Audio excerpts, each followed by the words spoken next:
vraiment, on veut prendre quelques instants. On veut faire un petit recap là, mais en fait, on veut prendre quelques instants pour pouvoir juste...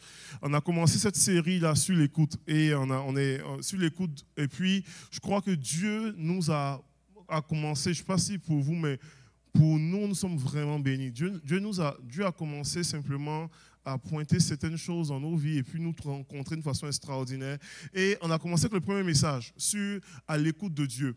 Et pour exprimer comment est-ce que Dieu parle encore aujourd'hui. Et Pasteur Anaï a amené un message sur l'écoute de Dieu et des autres avec toute l'image. Je ne sais pas si vous vous souvenez, la semaine dernière, sur l'image des 10 vierges, etc. Et comment est-ce qu'il était précieux et important de pouvoir préserver l'huile, son huile, etc. Donc, et aujourd'hui, alors qu'on est dans cette deuxième partie du message, tout ça, on va continuer dans cette série-là sur l'écoute de Dieu parce que nous, comme Église, nous avons besoin d'être connectés à Dieu en tant que tel, mais connectés aux autres aussi. L'écoute de Dieu et l'écoute des autres. Et le cœur de Dieu, la préoccupation de Dieu est aussi pour notre prochain. J'aime l'image de la croix parce que la croix est vraiment un symbole de Dieu qui vient à la rencontre de l'humanité, mais aussi nous aussi. Donc on fait ça et ça. Mais nous aussi qui sommes connectés les uns envers les autres. Et c'est véritablement ça. Il y avait un texte de base, normalement, qu'on avait utilisé. Je vais laisser mon épouse le lire. C'est tellement beau de voir l'aisance avec laquelle Désiré s'exprime devant une foule. C'est désarmant de proches comme ça. Ben oui, je veux vous partager. Avec plaisir, en fait. Je suis contente d'être là. Ce qu'on va regarder ce matin, c'est que Dieu veut toujours parler. Pourquoi? Parce que comme Désiré l'a introduit, Dieu, c'est un Dieu de relation. C'est ça qui l'intéresse au fond, c'est qu'on soit en relation avec lui, avec nous-mêmes, pour être en relation avec les autres. Si tu dis, moi j'ai une relation avec Dieu, mais que tu as zéro relation avec les autres, tu passes à côté de quelque chose d'important. On va regarder ça ensemble. On va regarder c'est qui les autres à travers lesquels Dieu veut nous parler. Puis on va regarder aussi pourquoi Dieu veut nous parler. Puis ce qu'il recherche, c'est vraiment l'intimité avec chacun d'entre vous. Amen. Donc, le texte de base, c'est dans Jean 10, 27. C'est affiché, vous pouvez suivre avec moi. Donc, mes brebis entendent ma voix, je les connais et elles me suivent. Je leur donne la vie éternelle et elles ne périront jamais. Et personne ne les ravira de ma main. Mon Père qui me les a donnés est plus grand que tous. On l'a chanté ce matin. Hein? Et personne ne peut les ravir de la main de mon Père. Moi et mon Père, nous sommes un. Amen. Quelle sécurité on retrouve dans ces versets-là. Personne ne peut nous ravir de la main du Seigneur. Amen. Amen. C'est tellement une belle... Et c'est ce verset-là avec lequel on a voyagé à travers les 3 dernières semaines. C'est ce matin, alors qu'on aborde le sujet, le thème sur à l'écoute de Dieu au travers des autres, on veut vraiment amener cette pensée-là que Dieu nous parle personnellement, mais Dieu nous parle aussi au travers des autres. Et cette réalité-là, prendre conscience que Dieu nous parle au travers des autres va impliquer certaines réalités au niveau de cette écoute de Dieu-là. La réalité il y a des fois une simplicité du surnaturel. Les choses vont arriver de façon très simple, et Dieu peut nous parler de façon très, très, très, très simple au travers des autres. On va explorer cela ce matin. Il y a aussi, normalement, et autant Dieu peut parler de façon très simple, autant Dieu peut parler de façon très solennelle, très intense, comme très, très glorieux et très sérieux. Et il y a une solennité du surnaturel dans tout ça aussi. Et comme croyants, nous avons besoin. Et puis vous me voyez venir, là, c'est toujours la crostiche, je n'ai pas changé à travers les années. Donc il y a une simplicité au niveau du surnaturel, il y a une solennité au niveau du surnaturel, mais il y a aussi une sensibilité au surnaturel que nous sommes appelés à pouvoir manifester. Parce que, et j'ai beaucoup aimé, Jade ne savait pas ça, la chanson qui disait « Rends-nous sensibles à ta présence. Et on chantait, on a terminé avec ça, presque ça en disant, Saint-Esprit, tu es le bienvenu, rends-nous sensibles à ta présence. Il y a une sensibilité que nous apprenons à travers le temps à développer au niveau du surnaturel en tant que tel. Donc, allons-y avec l'idée de la simplicité. C'est que Dieu parle, et dans les Écritures, Dieu a souvent parlé. Et si vous explorez dans la parole de Dieu, vous allez réaliser à quel point, des fois, parce qu'on est impressionné par le son, l'éclair, l'image, la gloire, etc., tout et tout. C'est vrai. Vous n'êtes pas impressionné par ça? C'est impressionnant. Puis souvent, nos prédications vont être souvent sur ces aspects-là quand Dieu a parlé. Mais dans beaucoup d'exemples, puis j'ai essayé de répertorier dans ma tête, là, mais j'ai essayé de répertorier tout, et puis j'ai mis quelques-uns sur papier, les événements où est-ce que Dieu a parlé avec une grande simplicité dans la Bible, où est-ce qu'il n'y avait pas son, image, éclair, tonnerre, etc., tout ça, où est-ce que Dieu a juste utilisé d'autres personnes pour parler, et c'était très, très naturel, même à se gratter la tête, très humain, très, pour pouvoir se rendre compte que Dieu parle aussi dans la simplicité.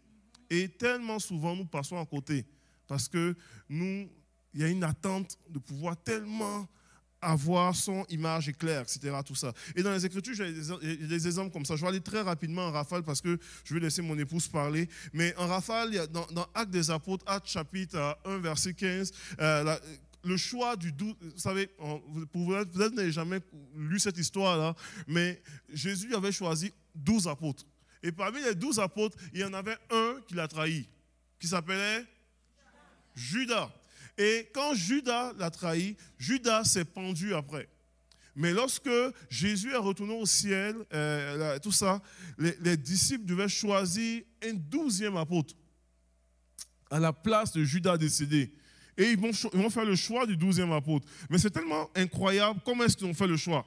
C'est le choix de ce 12e apôtre-là, si vous lisez dans Actes chapitre 1, vous lisez le passage, c'est l'apôtre Pierre qui se lève, qui dit, bon, ok, et effectivement, il fallait que ça arrive parce que voici ce que normalement la Bible a dit à propos de Judas, tout ça ou quoi, et puis voilà les prophéties qui ont pris place. Et voici ce que la Bible dit aussi par rapport normalement à Judas, en disant que qu'un autre prenne sa charge, qu'un autre le remplace. Donc finalement, c'est vrai qu'on doit le remplacer. Donc voici comment est-ce qu'ils ont réfléchi, ils ont compris la voix de Dieu. Dieu dit, il faut qu'on remplace Judas. Il n'y a pas son, il n'y a pas image, il n'y a pas frisson, il n'y a pas éclair, il n'y a pas un ange qui parle, il n'y a pas la sensibilité à l'esprit, il n'y a rien de tout ça. Donc, il lit, il comprend, il dit, ah, mais ça veut dire qu'on doit le remplacer. Ok, parfait. Et puis maintenant, comment faut-il le remplacer? Vous savez comment ça s'est passé? Si vous ne savez pas, et puis ce n'est pas moi qui le dis là, la Bible déclare qu'ils ont fait un tirage au sort. Pour une histoire aussi spirituelle. Ils ont fait, ok, Seigneur, dirige-nous, ils font le tirage au sort. Ah, c'est lui le nouveau apôtre. Parfait, c'est toi. Jésus avait prié toute la nuit pour choisir ses 12 apôtres. Comprenez-moi un peu? Eux, ils font un tirage au sort pour choisir le 12e. C'était quand même Jésus. Ouais. Vous comprenez un petit peu? Vous montrez comment est-ce que la façon est tellement différente des fois. Je veux dire quelque chose, tu peux parler par rapport à ce que tu veux. Donc, ok, parfait, je continue. Donc, on peut aller encore dans, plus là, je vais rapidement, là, mais dans la simplicité, Dieu peut diriger et parler. Puis c'est simple, c'est très humain, mais Dieu était dans l'affaire. Puis Dieu a dirigé comme cela. Puis Dieu a béni comme cela. L'établissement des diacres. Aujourd'hui, on présente les différents diacres des églises et puis on est très. Et l'établissement des diacres est venu normalement à la suite d'un besoin. La Bible parle normalement il y avait un besoin. Il y avait des veuves qui étaient des veuves juives d'origine grecque. Et puis des veuves normalement de Jérusalem. Mais là, il y a des veuves de Grecs ont commencé à se plaindre pour dire, écoutez, il y a de la discrimination. C'est un mot qu'on connaît très bien aujourd'hui, mais il y a une forme de discrimination. Nous, parce que nous sommes étrangers, nous ne sommes pas mieux traités, on se sent moins bien traités que ceux qui sont les veuves locales, etc. Tout ça. Puis ça commence à faire de la chicane dans l'église. Puis à un moment donné, Pierre dit, attendez, arrêtez-moi ça là. Il y a trop de chicane ici. Puis c'est pas bon normalement qu'on laisse la parole de Dieu et qu'on continue, on commence à servir aux tables et puis à régler les chicanes. Donc il dit, ok, voici la solution. On va choisir 7 personnes qui vont être des leaders parmi dans cette patente-là, qui vont s'occuper de gérer ces problèmes. Et puis nous, on va être des gens qui allons prier et on va prêcher la parole. Est-ce que c'est correct? La Bible déclare que la proposition plut à tous. Et ils ont fait le choix. Et quand on lit dans les Écritures, on dit qu'ils ont fait le choix et ils ont choisi des gens. Et on dit l'Esprit de Dieu s'est mis à se propager à la suite de ça. Comme si Dieu a donné son approbation pour dire c'est exactement ce qu'il fallait faire. Je vais aller rapidement avec d'autres exemples. Je peux vous citer, vous connaissez l'exemple de Jétro, je l'ai souvent parlé ici. Les lettres de Paul. Quand vous lisez les lettres de Paul, aujourd'hui on utilise la lettre de Paul 2000 ans plus tard. Auparavant, on dit, on le soulève puis on dit, c'est la parole de Dieu. Puis c'est vrai, c'est la parole de Dieu. Ça va? Mais au préalable, c'était des lettres. Comprenez? On ne réalise pas ça. Au préalable, c'était des lettres d'un homme qui adressait d'autres personnes dans les églises. J'ai peur de scraper votre théologie, hein? Mais c'est ça. Que Dieu a mis un sceau et qu'aujourd'hui, normalement, on reconnaît tout l'aspect divin du contenu de ces lettres-là. À ne pas sous-estimer la puissance d'un courriel. Ne pas sous-estimer la puissance d'un texto dit à propos. Comment Dieu peut parler à quelqu'un à travers nous, tous, pour bénir quelqu'un dans une journée spécifique où on a besoin d'encouragement. Dieu parle comme ça. Dieu parle comme ça, il nous utilise les uns les autres. Absolument. Et c'est exactement ça. Pourquoi est-ce que je vous donne tous ces exemples-là? C'est parce que dans les Écritures, dans la Bible, il y a un paquet d'exemples de simplicité.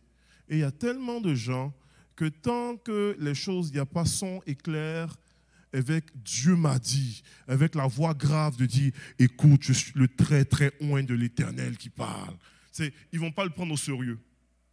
Et vous passez à côté de quelque chose de tellement puissant. Parce que Dieu parle souvent dans la simplicité. Dimanche passé, j'étais avec les enfants à l'école du dimanche, puis on suit un peu la même thématique. Puis on a fait cet exercice de juste nommer un mot qui venait à l'esprit des enfants sur chaque personne qui était là. Puis si les enfants l'ont fait avec une simplicité, c'était ça en fait l'essence du message. Puis les paroles qu'ils m'ont données, le mot qu'ils ont trouvé pour me donner, ça m'a fait tellement du bien. Alors c'est ça la simplicité de Dieu qui se manifeste à travers des petites choses toutes simples, mais qui sont tellement authentiques, tellement vraies, puis tellement percutantes. Puis de dire, OK, Dieu, c'est ça que tu vois, c'est ça que tu permets que les enfants voient de moi. Wow! Tu sais, comprenez-vous? Absolument. Yes. C'est tellement vrai. Et puis, je vais passer bientôt à mes deuxièmes points, mais comme je dis, je ne pouvais pas prendre tous les passages bibliques. J'en aurais eu pour une journée d'enseignement. Il connaît tous, mais là, il faut que tu j'en connais quelques-uns. mais j'aurais eu une journée d'enseignement. Mais vous vous rappelez de l'histoire de Samuel. Quand Samuel était appelé, c'était appelé par Dieu. On peut citer ça. La Bible déclare que quand Dieu parle à Samuel, Samuel confond la voix de l'Éternel avec la voix de Élie, le sacrificateur. Comprenez-vous? Et il le confond. C'est que ça veut dire que la voix de Dieu était suffisamment similaire à la voix d'un homme, dans la simplicité. Ça va? Pensez-y un petit peu. Et puis il le confond, et il le confond tellement qu'il se présente 3 fois auprès d'Élie. Vous dites, non, c'est toi qui m'as appelé. Il dit, non. Vous comprenez? Et on peut aller plus loin. Élie, qui n'était plus dans les choses, qui avait plus nécessairement. Dieu va utiliser Élie qui est presque déchu, le sacrificateur, je ne parle pas du prophète. Dieu va utiliser Élie pour reconnaître la voix de Dieu dans sa vie. Dans la simplicité encore.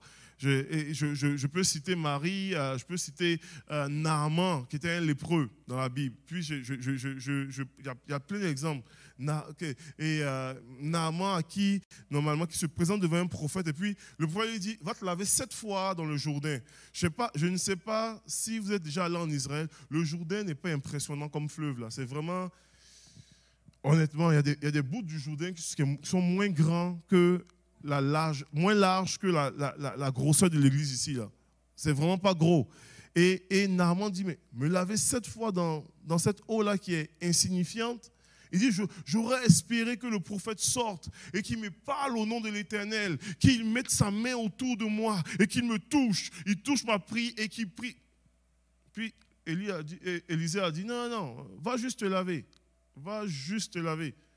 Dans la simplicité. Donc, des fois, normalement, il faut être conscient de cela. Puis, il faut être conscient, j'insiste là-dessus, parce que c'est la façon où est-ce qu'on manque la voix de Dieu le plus aujourd'hui, c'est quand Dieu parle dans la simplicité. Parce que quand Dieu parle dans la simplicité, ça sort tellement rapidement de notre radar. Quand il parle de façon solennelle, on le catch rapidement. Mais quand il parle dans la simplicité, ça sort trop vite de notre radar. Et on n'arrive pas à saisir ce que Dieu veut pour nous. Et on parle de cette image-là de la simplicité du surnaturel, mais on reconnaît aussi que Dieu peut parler de façon solennelle. Comprenez-vous un petit peu? L'autre danger est celui-ci. C'est qu'on devient tellement, ok, Dieu parle dans la simplicité qu'on n'est plus capable de supporter quand il y a une situation un peu trop solennelle. Ou qui est un peu très spirituel. Là, on dit, oh, eux là, ils compliquent trop les choses. Et puis Dieu est simple. Les deux sont tout aussi vrais et possibles. Ouais. Comprenez-vous un petit peu? Donc Dieu peut parler de façon très simple. Dieu peut parler de façon très solennelle. Où est-ce que tu vois son, éclair, image, tonnerre, etc. Tout ça. Et puis, de façon très, même théâtrale. Les gens n'aiment pas utiliser cette expression-là. Mais Dieu peut parler de façon très théâtrale. Quand vous lisez dans les Écritures, les prophètes, quand ils viennent, ils viennent et puis ils font toute une mise en scène pour pouvoir déclarer la parole de l'Éternel, c'est très théâtral dans les Écritures. Et on voit normalement Agabus dans le Nouveau Testament. Parce que si je citais l'Ancien Testament, vous allez dire, oh ben, l'Ancien Testament, on sait très bien, l'Esprit de Dieu n'était pas encore venu. Agabus, dans le Nouveau Testament, il vient et puis il prend une ceinture et puis il se lie les mains, les pieds avec ses, puis il dit, à celui à qui appartient cette ceinture, voici comment est-ce qu'on l'amènera liée à Jérusalem. C'est très théâtral, là. Tu n'as pas besoin de dire ça là. Tu as juste à aller poigner Paul pour dire, je sens dans mon esprit que tu vas être... Comprenez-vous un petit peu? Mais il le fait de façon tellement théâtrale. Puis Dieu peut parler de façon très solennelle comme ça aussi. Et on doit être prêt à l'accepter. Et si vous pouvez, est-ce qu'on me suit? Oui, la solennité. On peut parler dans Actes des Apôtres. Puis c'est fascinant. Dans Actes chapitre 1, Dieu parle, les gars vont choisir le 12e apôtre d'une façon extraordinairement simple, désarmante, humaine. Et puis, on arrive à Actes chapitre 2. Et dans Actes chapitre 2, Dieu va parler de façon très solennelle.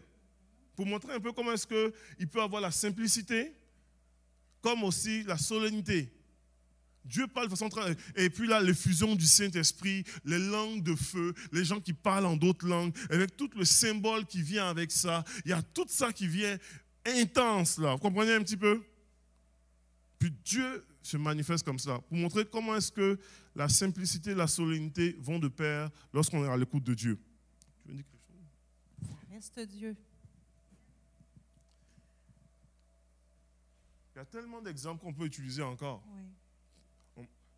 On peut utiliser Actes chapitre 10, on peut utiliser Actes chapitre 16. C'est Actes chapitre 10, l'évangile aux non-juifs. Quand la façon dont est-ce que Pierre va avoir une vision dans les Écritures. Si vous lisez dans les Écritures, Pierre qui a une vision, et puis dans la vision, il voit normalement toutes sortes d'animaux qu'il ne peut pas manger. Donc, il voit les porcs, etc., les quadrupèdes, tout ça. Et puis, la parole de Dieu se fait entendre en disant, prends, tue et mange.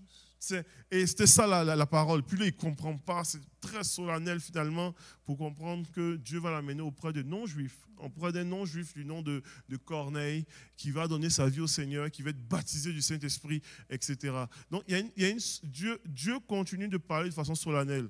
Donc, ça se peut qu'il y ait des prophètes qui viennent et puis donner des paroles prophétiques. Ça se peut que des gens manifestent de façon très solennelle des prophéties qui vont être très théâtrales peut-être, avec des manifestations de paroles de connaissance, tout ça. C'est correct, c'est parfait. Dieu agit ainsi aussi en tant que tel. Et nous devons être, nous sommes appelés à pouvoir normalement reconnaître cela, accueillir les différents dons spirituels, révélations et toutes ces choses-là de façon particulière en tant que tel. Et parfois, des fois, Dieu nous parle d'une façon plus impressionnante, exemple par un rêve ou par un songe, puis on peut avoir besoin d'une autre personne pour nous permettre de comprendre ce que Dieu veut nous dire. Dieu, il aime ça, travailler de même, il aime ça, la complémentarité dans le corps de Christ. Il aime ça qu'on échange sur qu'est-ce qu'on reçoit aussi, même dans sa parole, parce qu'il peut nous parler à travers l'autre, quand on expose à l'autre qu'est-ce qu'on vient de recevoir. Parce qu'on ne comprend pas tout le temps, mais des fois, c'est bien intentionnel, je pense, de la part du Père, de vouloir qu'on rentre en relation les uns avec les autres puis qu'on partage ce qu'on a reçu. Amen. Moi, ça se manifeste comme ça souvent dans ma vie, en tout cas. Et c'est tellement précieux en tant que tel. Est-ce que jusque-là, vous êtes capable ça vous rejoint quelque part, Dieu vous touche, et vous êtes conscient de cet aspect-là, de la simplicité de Dieu, mais en même temps la solennité de Dieu, que Dieu qui parle de façon solennelle. Et on peut identifier dans nos vies quand Dieu nous a parlé des fois de façon tellement simple. Des fois, on passe de côté, mais quand on peut identifier dans nos vies quand Dieu nous a parlé de façon très solennelle. Moi, je me rappelle d'un exemple particulier. J'avais 17 ans, j'étais en train de je finissais mon équivalent de cégep, etc., tout ça, et j'étais en réflexion sur j'avais ma cousine qui vivait aux États-Unis, et puis moi je réfléchissais, est-ce que je vais aux États-Unis, ou est-ce que je choisis de venir au Canada, ou est-ce que j'avais personne nécessairement, mais j'avais personne qui vivait là, ou que je connaissais de proche. Puis j'étais dans une soirée de prière, une veillée de prière en Côte d'Ivoire, et la salle était pleine à craquer. J'étais dehors dans une tente.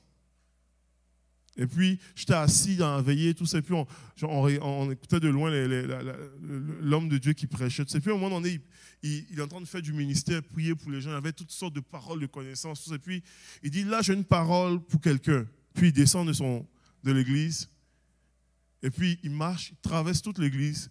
Il sort de l'église. Puis, les gens le suivent avec la caméra, tout ça. Et il vient. Puis, moi, je suis sous la tente. Et je suis derrière. Je ne suis même pas sous la tente, au début de la tente, là. Je suis derrière, au fond de la tente. Puis, il marche jusqu'à moi. Puis, il dit, le Seigneur me parle pour toi. Puis il dit, OK. On va se... Il dit, et puis, il ne me connaît pas, là. Il dit, tu as un projet actuellement. Et tu as un projet pour les études, etc., tout ça. Et il partage, il dit, tu as un projet pour les études, tu es en réflexion. Puis le Seigneur me dit clairement que tu vas aller au Canada. Puis il continue. Et puis il remonte. Vous comprenez très bien qu'après ça, tu ne te questionnes plus trop. Ça a été très solennel pour moi, comme fait. OK. Puis il n'était pas au courant. En fait, il n'était même pas au courant. Et puis, au cas où vous ne savez pas, il y a 202 pays dans le monde. Tu pourrais citer d'autres pays, tu sais. Puis, clairement, c'était nommé comme ça. Pour moi, c'était un des points très forts dans ma vie, là où est-ce que je dis, OK, parfait. Je ne sais pas qu'est-ce qui va se passer au Canada, mais c'est sûr que je vais m'organiser pour y aller. Puis, je peux vous raconter longtemps. Il y a des saisons, il y a des moments comme ça, de solennel, comme ça, que j'ai vécu. Mais encore, fallait-il que tu obéisses à la parole? Absolument. Tu n'étais pas obligé. Dans le sens, des fois, on reçoit des paroles, c'est super clair, mais il reste qu'on a ce choix-là à faire. Est-ce que je rentre dans ce que Dieu m'a dit, même de façon solennelle, ou je ne réponds pas? Tu sais, une prophétie, c'est comme un téléphone qui sonne. Tu as le choix de répondre ou de ne pas répondre. Il faut vraiment que tu sois sensible à ce que Dieu veut dire. Puis, que tu obéisses. Ça ne se Amen. fait pas tout seul, Amen. même si c'est solennel. Amen. Ouais. Amen. Donc, il y a cette image-là de simplicité, de solennité. Puis, on veut terminer, on a fini ce matin, on veut terminer avec la sensibilité au surnaturel. Dieu parle, la Bible déclare que Dieu parle tantôt d'une manière, tantôt d'une autre, tout ça. Dieu parle de tellement de manières. Et quand on parle des autres, les autres vont être utilisés par Dieu dans ce range-là de simplicité, de façon très solennelle. Je vais vous partager très simplement dans ma propre vie, à plusieurs reprises, Dieu m'a parlé au travers de mes détenus. Pas une fois, à plusieurs reprises. Des gens qui viennent, puis ils ne suivent pas le Seigneur, honnêtement. Des fois, tu les vois dans leurs affaires. Ils suivent le Seigneur, mais ils ont des zones de rechute, des grosses rechutes, là. Donc, bon, on ne criera pas trop ce qu'ils font ici, mais tu dis, oh, ça, c'est. Puis le gars, il vient, il te parle, il te dit des choses, et puis de façon très banale. Et puis tu dis, oh, Dieu est en train de parler là. Et ce n'est pas toujours évident de pouvoir juste s'arrêter pour dire, OK, derrière la couche de problèmes, derrière la couche de ces défis, derrière la couche de dépendance, de dépendance, de toutes ces choses-là, Dieu peut l'utiliser. En fait, Dieu ne se limite pas à voir est-ce que le gars est parfait ou imparfait, est-ce qu'il est correct ou pas correct. Dieu utilise n'importe qui. Et c'est notre plus grand défi comme croyants, c'est de pouvoir développer cette sensibilité au surnaturel. Parce que des fois, le surnaturel est simple. Et des fois, le surnaturel, est caché dans une couche de choses qui ne sont pas toujours beaux. Vous comprenez un petit peu? Le pharaon qui fait un rêve avec Joseph, là, le pharaon n'était pas devenu un adorateur de Yahweh. Comprenez-vous un petit peu? C'était un idolâtre. Mais il fait un rêve. Nebuchadnezzar, c'était un roi despotique. C'est-à-dire que c'était un roi imbu de lui-même. Méchant. Imaginez-vous si Daniel devait regarder l'apparence ou les actions de Nebuchadnezzar avant de pouvoir reconnaître le rêve qu'il a fait. Je pense qu'il aurait manqué une couche de choses là, concrètement. Et il y a une sensibilité que Dieu nous appelle à développer au milieu de plusieurs. Je cherche un mot pour ne pas être, qui m'est permis de communiquer ici, au milieu de plusieurs bouettes en tant que tel. Donc, il y a une sensibilité à développer au milieu de tout ça. Voilà pourquoi la Bible dit, avec raison Paul qui dit, ne méprisez pas les prophéties. Il dit, mais examinez toutes choses et retenez ce qui est bon. En disant de retenir ce qui est bon, il implique qu'il y a des choses qui ne sont pas bonnes à retenir. Mais Dieu parle au milieu d'une messe de choses. Et Dieu nous appelle à pouvoir retenir ce qui est bon en tant que tel, avoir cette sensibilité-là. Je suis tellement d'accord avec ça. Puis j'ai aussi la chance de travailler en relation d'aide. Puis c'est tellement réciproque que ce que tu vis dans une expérience de relation d'aide, tellement souvent, puis moi je travaille avec des ados principalement, c'est tellement enrichissant pour moi, puis à quel point le Seigneur utilise ces jeunes-là pour ma propre vie. Mais il faut quand même avoir ce désir-là, cette prière-là de dire, Seigneur, je ne méprise personne que je rencontre dans ma journée. Chaque personne que je rencontre a le potentiel de me révéler ton cœur, de me révéler qui tu es. Puis à travers ces relations-là, je retire tellement de richesse. Il y a des perles cachées dans chaque conversation que tu peux avoir. Si tu es sensible, si tu ouvres ton esprit, le Seigneur veut nous parler. Tout le temps. Amen. Ça peut être, je vais juste continuer, mais tu sais, des fois c'est drôle, mais dans la sensibilité, on l'a chanté ce matin, on l'a prié, mais ça peut être en regardant un coucher de soleil, ça peut être en marchant dans le bois. Le Saint-Esprit veut te parler tout le temps. En interaction avec ton chat, le Saint-Esprit peut te parler. Les parents, vous le savez, avec vos enfants, comment le fait d'être en relation, ça te révèle le cœur du Père. C'est toujours le désir de Dieu de se révéler davantage. Puis à travers nos relations, c'est un moyen incroyable qu'il y a de se révéler à nous. C'est drôle ça, parce qu'il y a quelques années, j'étais allé avec mon épouse, on allait regarder un film qui n'est pas très catholique, mais non, mais qui n'est pas très protestant aussi, mais qui n'est pas très... Mais c'est un film correct, très très correct. Mais habituellement, on ne s'attend pas à ce que Dieu nous parle là. Et puis on se va regarder Assassin's Creed. On entend regarder, puis à un moment donné, mon épouse, elle se met à... Oh, c'est tellement bon, Dieu me touche, Dieu me parle, elle pleure au cinéma. Et moi je n'étais pas du tout dans ce mood-là. J'ai dit, elle est trop spirituelle pour moi. Là.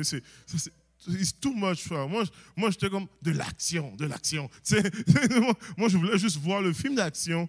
Elle dit, oh, Dieu me touche. Et puis, elle dit, tu vois, c'est tel aspect. Et puis, il dit, c'est comme ça Dieu fait avec nous. Elle a fini de m'expliquer. Elle dit, tu comprends? Non, non, moi, je dis, moi, j'ai un seul degré quand je regarde un film de divertissement, là, je veux juste regarder, comprendre l'histoire, une seule zone, mais elle avait été bénie de ça. Si vous voulez comprendre le plan du salut, écoutez Assassin's Creed, c'est pas compliqué. Mais elle, c'était drôle parce que Dieu parle comme il elle a trouvé, elle a saisi une portion que Dieu avait parlé au travers de ça. Je veux pas, excusez-moi, je veux pas encore scraper votre théologie ici là, vous comprenez très bien. Mais si Dieu était capable d'utiliser un âne pour parler à Balaam, comprenez-vous un petit peu? Si Dieu était capable d'utiliser tellement de choses, nous limitons souvent Dieu dans notre attente que c'est comme ça doit se passer. En fait, nous ressemblons un petit peu à ce paralytique-là qui était à la piscine de Bethsaïda. Si vous vous rappelez l'histoire, il était paralysé depuis 38 ans à la même place. Et puis quand Jésus leur a demandé, veux-tu être guéri? Il dit, mais il n'y a personne qui me jette dans l'eau. Et il avait une attente de comment est-ce qu'il voulait être guéri. Il dit, il fallait que quelqu'un le jette absolument dans l'eau. Si on ne le jette pas dans l'eau, il ne peut pas être guéri. Puis Jésus lui a dit, hey, prends ton lit et marche. Lève-toi, prends ton lit et marche. Je ne te jetterai pas dans l'eau là, en tant que tel. Et tellement de fois, nous avons mis la façon dont est-ce que Dieu doit nous parler en boîte. Vous dites, si ce n'est pas dans ce cadre-là, Dieu ne nous a pas parlé. Et tellement souvent, en faisant cela, nous manquons de sensibilité à la façon dont est-ce que Dieu peut nous parler. Et je vais terminer avec cette pensée-là. Je vais peut-être inviter encore Jade et Joseph avec cette pensée-là, et puis mon épouse pourra conclure. Pourquoi est-ce qu'on a fait ce blitz-là? C'est parce que, honnêtement, je crois profondément, Dieu n'a jamais cessé de nous parler. Et puis, je vais te laisser peut-être parler de l'histoire de la radio, là. Oui, effectivement, Dieu n'arrête jamais de vouloir rentrer en communion avec nous. Puis quand on parlait de ce fait-là, l'image qui est venue à mon esprit, c'est le même principe qu'une radio. Récemment, j'ai changé d'auto, puis quand j'ai acheté mon auto, on m'a mis 3 mois d'essai gratuit de Sirius. C'est comme une radio satellite et tout. Puis au bout de 3 mois, on m'a rappelé pour savoir si j'avais aimé Sirius, si je souhaitais m'abonner à Sirius.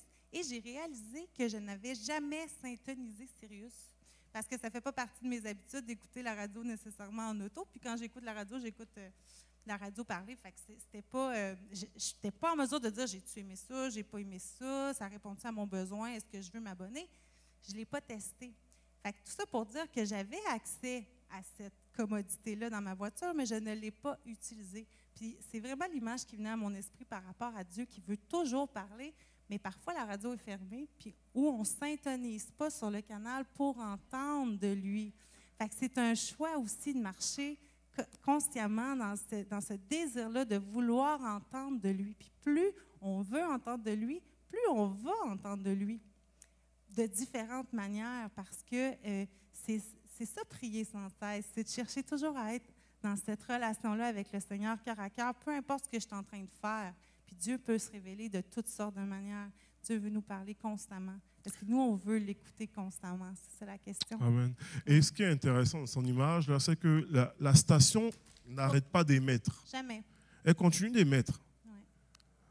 Et c'est à nous de pouvoir s'intoniser pour pouvoir entendre ce que les gens disent. en tant que tel. Et c'est comme ça, Dieu continue de parler de différentes façons. Mais nous sommes appelés à avoir cette sensibilité-là pour pouvoir l'écouter en tant que tel. Et Dieu continue de parler au travers des autres aussi. Parce que Dieu aime travailler avec l'homme.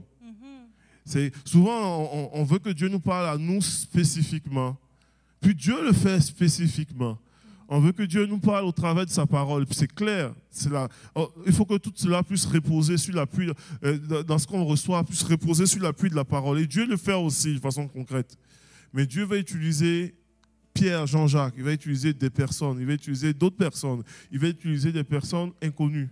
Et il va normalement se révéler comme cela, avec différentes personnes. Et dans ces moments-là, on peut facilement manquer le cap.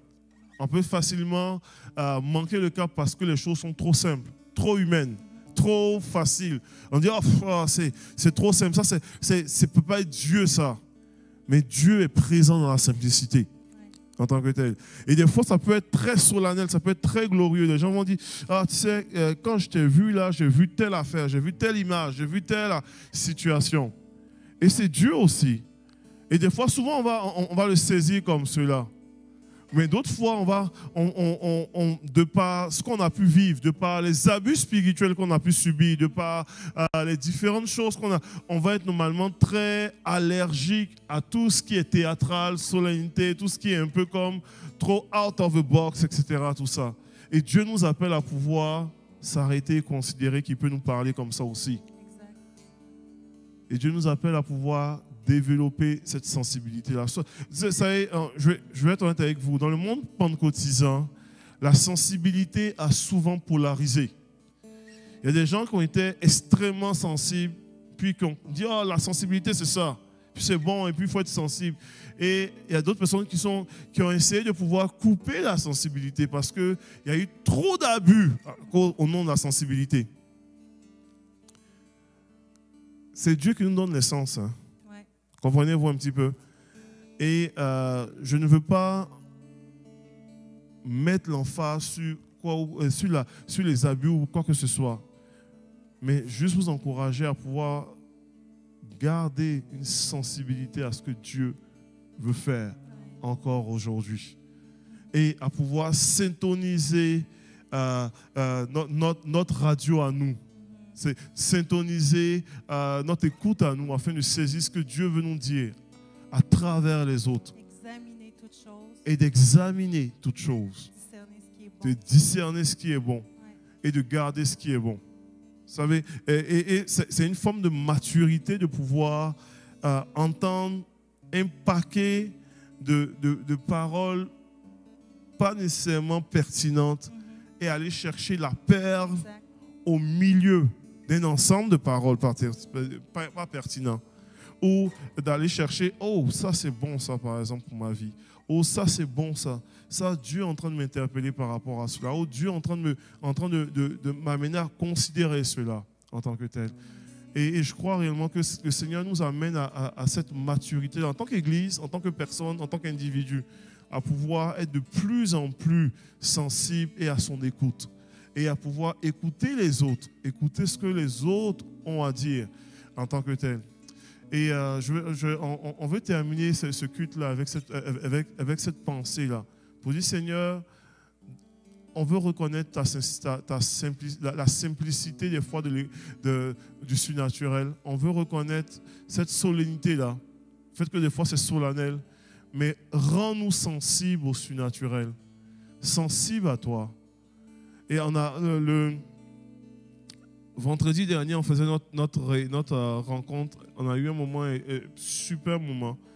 Puis à un moment donné, alors qu'on faisait la rencontre chez nous à la maison, on a terminé avec juste, écoutez, est-ce qu'on peut juste faire l'exercice de pouvoir donner une parole d'encouragement à une personne du groupe. C'est que on n'a pas besoin de dire, ah, Saint-Esprit, je veux voir la vision. Juste dire ce que tu vois de bien chez ton prochain. Et c'est littéralement transformé en parole prophétique ces moments-là. Où est-ce que les gens commençaient à partager juste ce qu'ils voyaient sur la vie de l'autre. Et il y a eu des perles là qui se sont dites les uns les autres. Puis c'est parti, ça n'a pas arrêté pendant plusieurs minutes. Et puis on réalisait on se regardait puis on dit waouh, c'est ça l'église.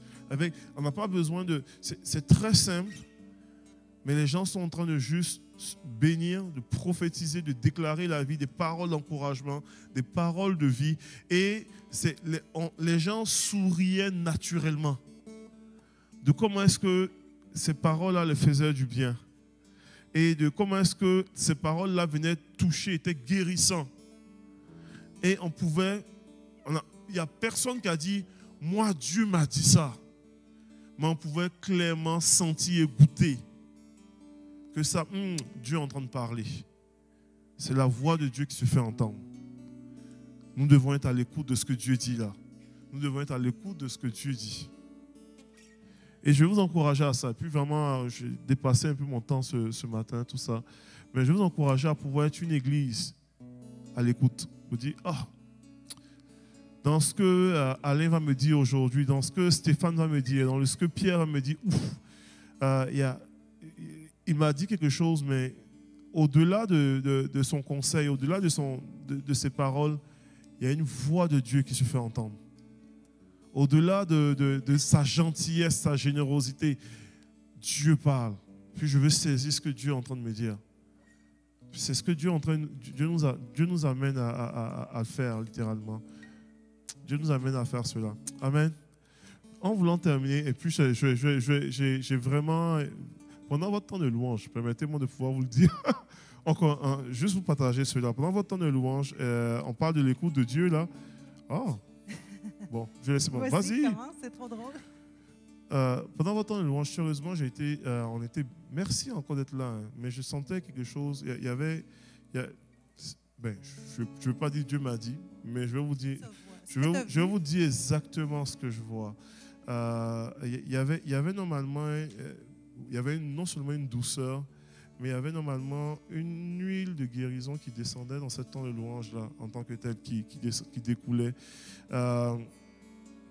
Il y a quelque chose que vous portez qui va, c'est que autant votre vie a été éprouvée dans les dernières années ou quoi, autant de ce qui va découler de ça normalement va apporter une huile de guérison, de consolation pour des personnes. Je ressentais dans mon esprit d'une façon très concrète comme cela, votre louange résonnait et des gens vivaient des guérisons de l'âme. En fait, le mot, c'est la guérison de l'âme qui apportait la vie dans l'âme.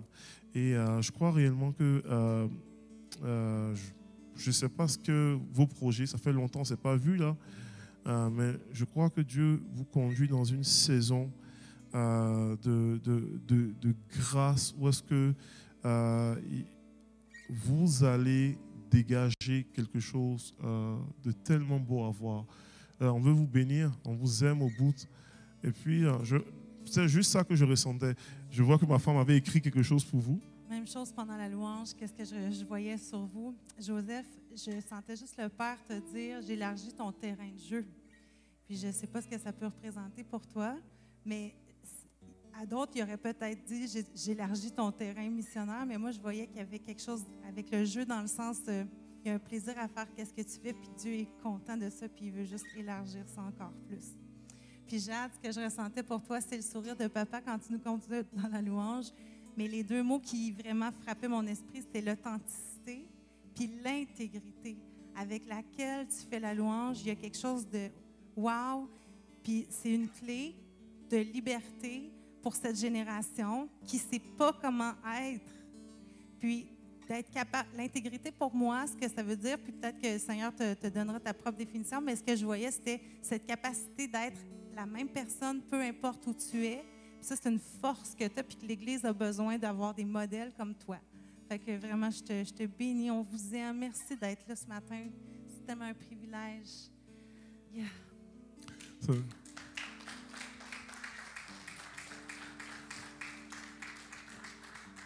Ça n'a tellement pas besoin d'être compliqué. Ça n'a tellement pas besoin d'être...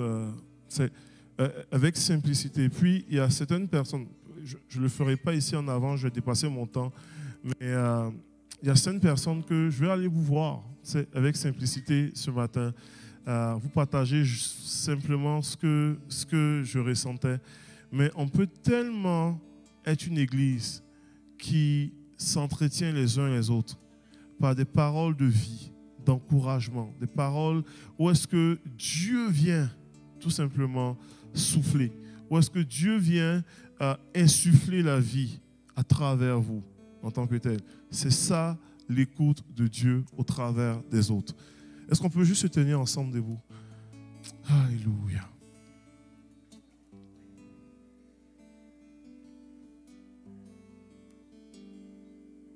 Alléluia. Seigneur, on veut tellement te bénir, Seigneur Jésus.